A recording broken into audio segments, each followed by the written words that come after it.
ICDS వారి ఆధ్వర్యంలో జరుగుతున్నటువంటి తల్లిపాల వారోత్సవాల సందర్భంగా ప్రతిలో ఏర్పాటు చేసినటువంటి కార్యక్రమానికి అధ్యక్షుడైనటువంటి ఐసిడిఎస్ అధికారికి, అదేవిధంగా వేరే మీద ఉన్నటువంటి కరీ ఏరియా హాస్పిటల్ హుసేన్ బాషా గారికి, అదేవిధంగా సోదరుడు పవన్ కుమార్ గారికి, వేరే మీద ఉన్నటువంటి ఇతర అధికారులకు, విజయించినటువంటి ఐసిడిఎస్ సిబ్బందికి, తల్లులు, బిడ్డలకి, పాతికేయుడు అందరికీ కూడా పేరు పేరు నమస్కారాలు. చిన్నాడు డాక్టర్ బాగా ఎలాబరేట్ చెప్పినాడు. ఇందాకనే చెప్పేది ఏమంటే ఇప్పుడు అంతా వరల్డ్ అంతా ప్రపంచం అంతా కూడా ఆర్గానిక్ ఫుడ్ మీద పోతుంది, సూపర్ ఫుడ్స్ మీద పోతాం. తల్లిపాలని మించినటువంటి ఆర్గానిక్ ఫుడ్ కానీ సూపర్ ఫుడ్ కానీ ప్రపంచంలో ఏది లేదు. కాబట్టి ఇది ఒక అవేర్నెస్ ప్రోగ్రామ్ ఉంది.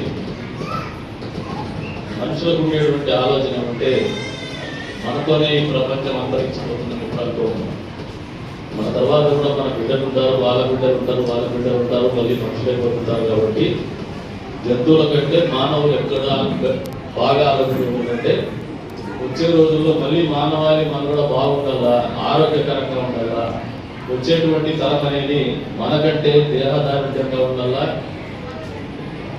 ఆరోగ్యపరంగా ఇమ్యునైజేషన్ పోరాటపడి ఉండాలా, స్వయంగా రోగ నిరోధక శక్తి ఉండాలా. అదే రకంగా దేహదారిద్ర్యంలో కూడా ఒకసారి గమనిస్తే 75, 80s 5'5", 5'6" హైట్ ఉండేది ఇండియన్ యావరేజ్.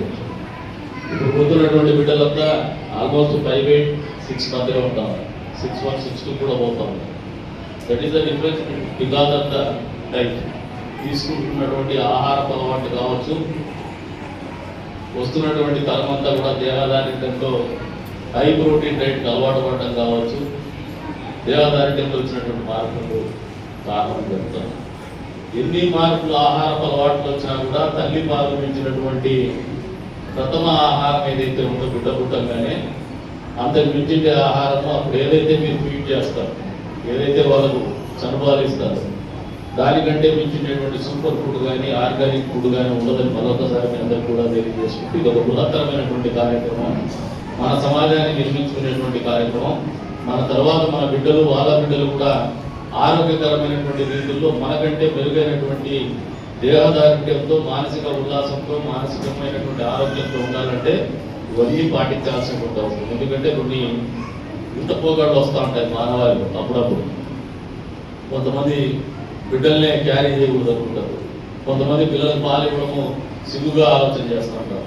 కాబట్టి మాతృత్వాన్ని మించినటువంటి అదృష్టం ఇంకొకటి ఉంటుంది ఎవరికి కూడా, ఆ ఘనత మీకే దొరుకుతుంది. కాబట్టి you enjoy it, you discharge it. మీరు ఆచరించండి, దానితో సంతోషపడండి.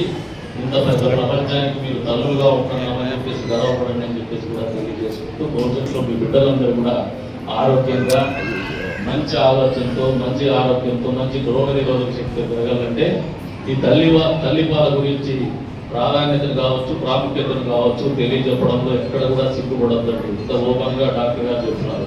ఈవెందో హెచ్ఐవి పేషెంట్ అయినా కూడా బిడ్డలకు జన్మాలు ఇవ్వడంలో సిగ్గుపడద్దు, సంఖ్యించవద్దని చెప్పేసి తెలియజెప్పుకుంటూ మరొకసారి ఈ కార్యక్రమానికి ఆహ్వానించి అవకాశం కల్పించిన అందరికీ కూడా పేరు పేరున ధన్యవాదాలు తెలుపుకుంటూ మళ్ళీ మాతృమూర్తులందరికీ కూడా మనస్ఫూర్తిగా ధన్యవాదాలు తెలుపుతూ సెలవు.